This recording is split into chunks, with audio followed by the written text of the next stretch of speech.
Shubhimal, you just heard the Chief Minister of Mizoram saying flimsy excuses, claiming that Assam police entered Mizoram territory. They were apparently trying to target a drug group, but eventually it ended up in an armed conflict. It is unacceptable, this economic blockade of a state. How do you respond? Has Assam played the role of a big brother and Mizoram is feeling today completely encircled? A blockade is unacceptable in today's India.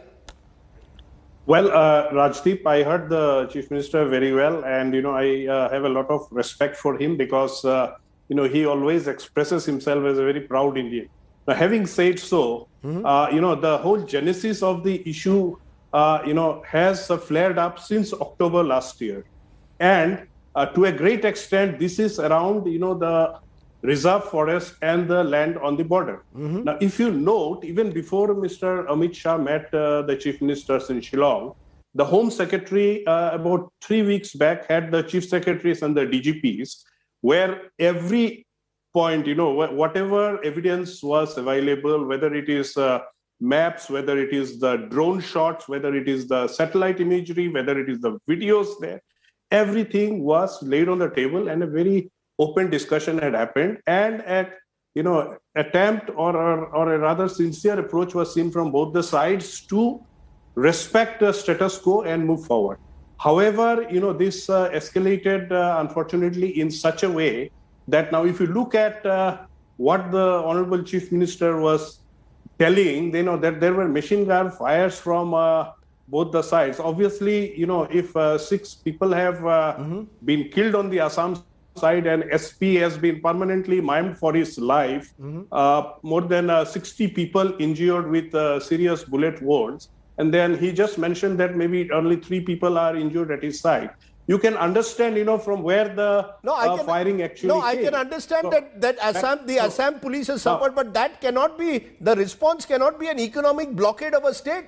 The response cannot be an advisory suggesting that no one can travel into Mizoram. I mean, you cannot declare Mizoram. Shubhimal, you'll agree. The response seems to be that Hemanta Biswa Sarma wants to play big brother, some kind of Assamese sub-nationalism with targeting Mizoram as the enemy state.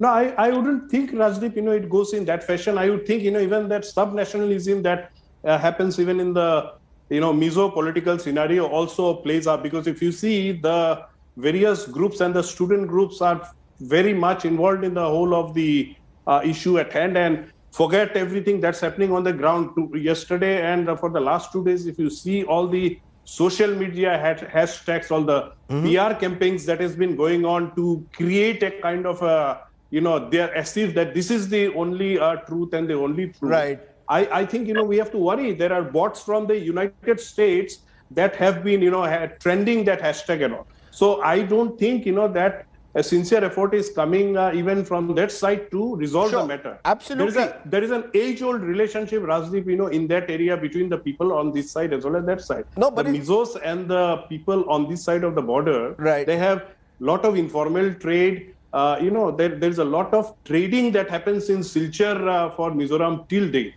So I think, that can be restored very fast when at the political and at the police level. It needs, though, an element of mutual trust. When a Chief Minister of Mizoram comes on my show today and says that the police of the 2 states were firing with machine guns at each other, it really is extremely troubling.